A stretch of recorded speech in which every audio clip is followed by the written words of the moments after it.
footwork stuff that you guys can do with those little things you guys have at home. And I know a lot of people tend to suffer from foot stuff. We're on them every day, all day, depending what shoes and arch supports and la la la.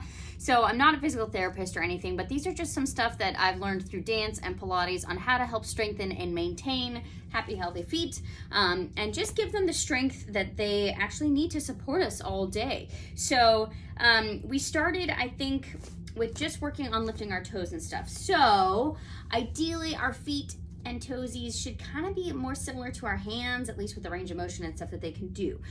I'd suggest to kind of guiding yourself accordingly. I used to teach this to my 89-year-old client and he could pull it off. So I'm guessing we can all get there ourselves. So just kind of give yourself a little test, and I want you to see if you can lift your big toe up without the rest lifting. And ideally it's going directly up.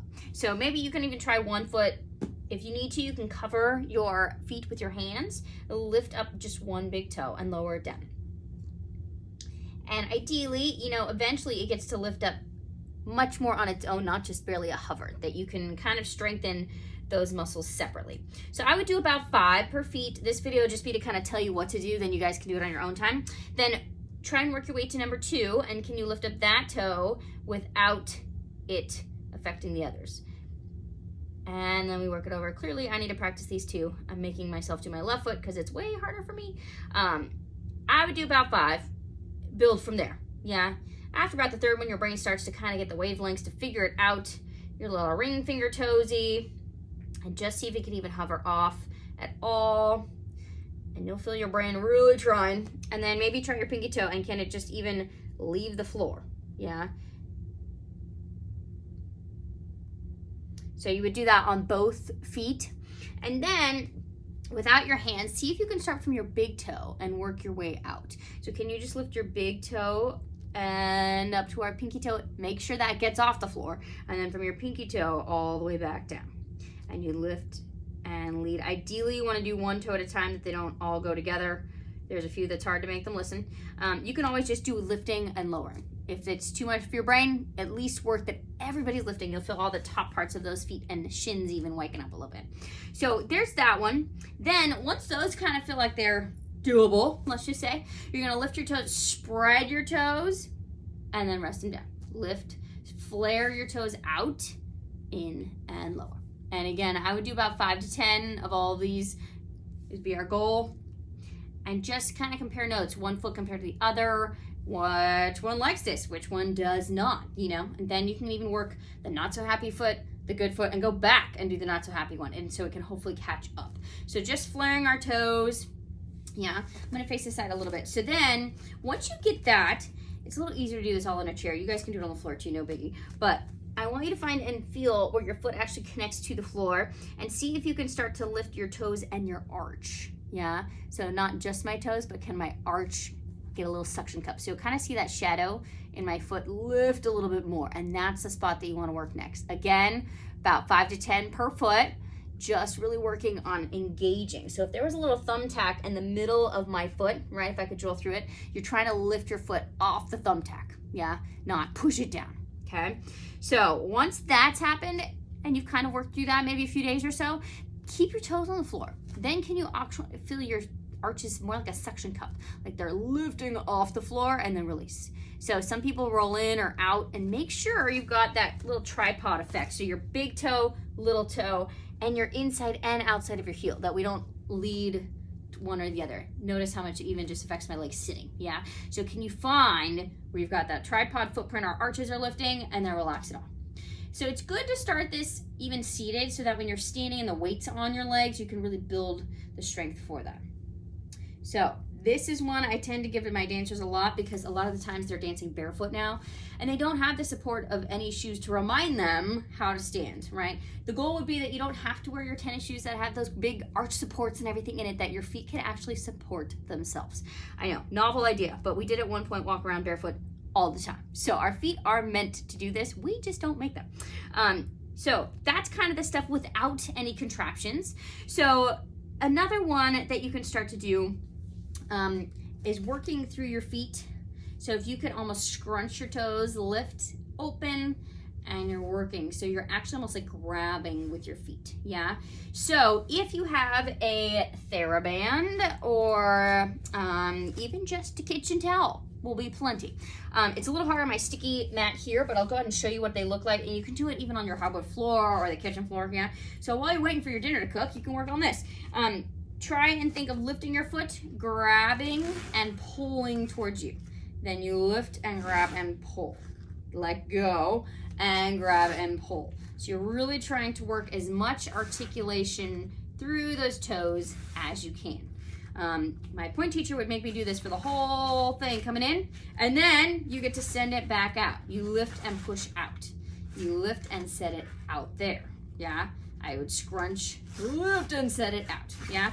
So it's a little bit easier maybe on this, but that's that same idea that you're pulling in, right? So I'm really pushing and grabbing. You'll see if it doesn't move, something's not working.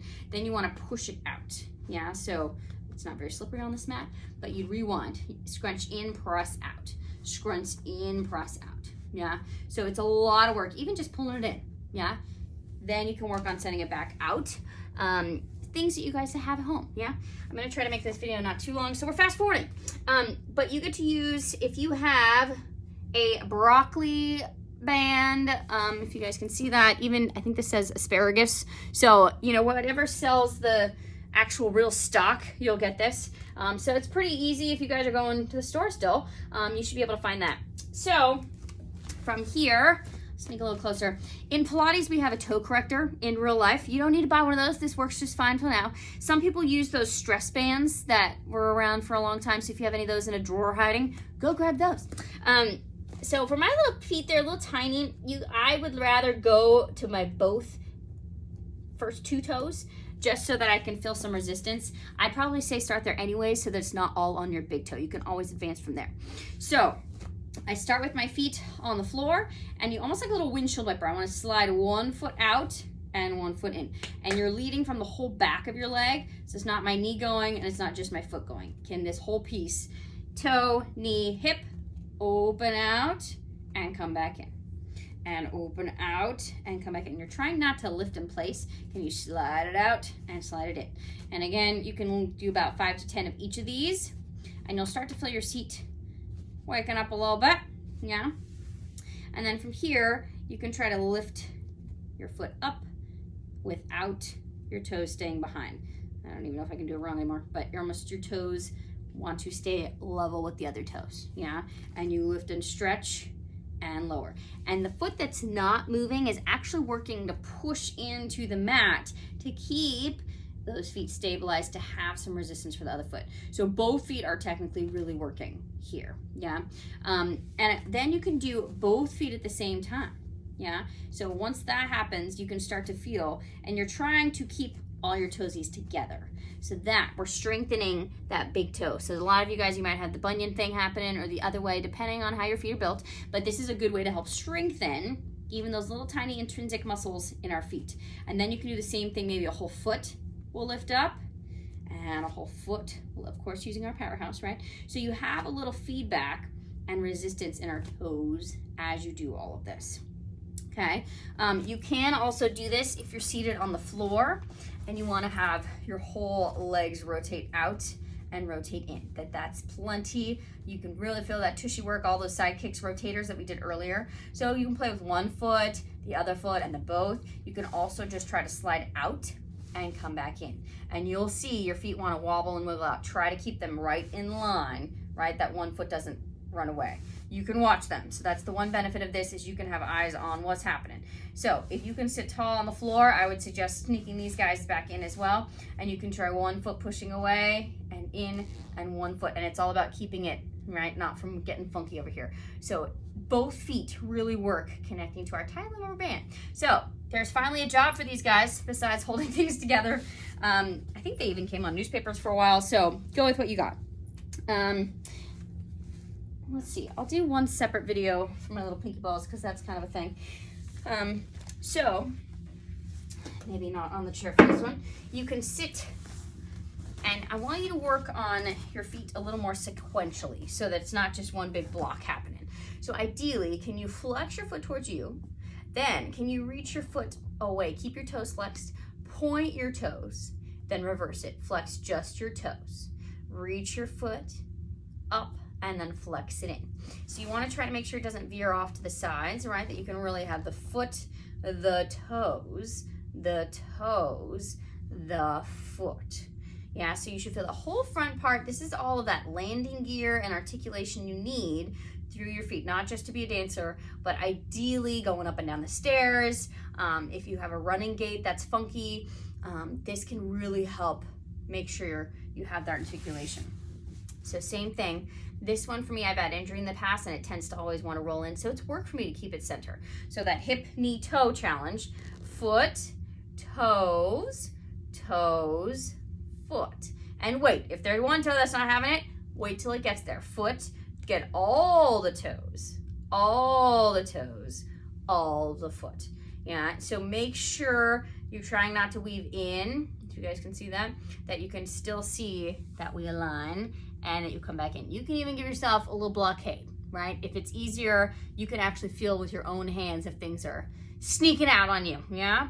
So if that's something that you can do, you can even use a towel, right? That you get a little of a press into something and you press and then your toes get a stretch, your toes, and come back in. So, you know, don't pull really, really hard, but enough that you can get some resistance. If you have a TheraBand, it'd be that same thing. Some people like to go this way, foot, toes, toes, foot. If your feet are too big and you don't want to stay in your TheraBand, you can also go this way, since there's a little bit more width to hold your foot in your TheraBand. So I would do this if you have a blue, the yellow, or the green. They're on the lighter side. Probably not the black one or the dark gray ones, but listen to your feet, right? So built into this, we don't want to do like 20 reps of everything. Your feet aren't used to that, you know? They don't really get that much work. So I would say start up to 5 reps, and then you can build. Maybe the next day go to 6, go to 7, go to 8, build up to where 10 is achievable. And notice which ones you're really weaker at or not, and then you can build on those. Maybe if you only have time for a few, throw in those ones, yeah? So if you're someone that's prone to foot injuries and stuff and walking around in flats for work or heels or whatnot is not ideal, this will help just to strengthen and really get your brain waves to tune into our feet instead of just shuffling off through life and rushing through everything. Gives our feet a little love. I'll do one more video that has little tennis ball or pinky balls, I call them. So it's a nice little free foot massage. So that'll be my next video, but give this a try, and in comments, let me know what you guys think if you want more little trinkets like this, and I can send them your way. Okay, thanks guys.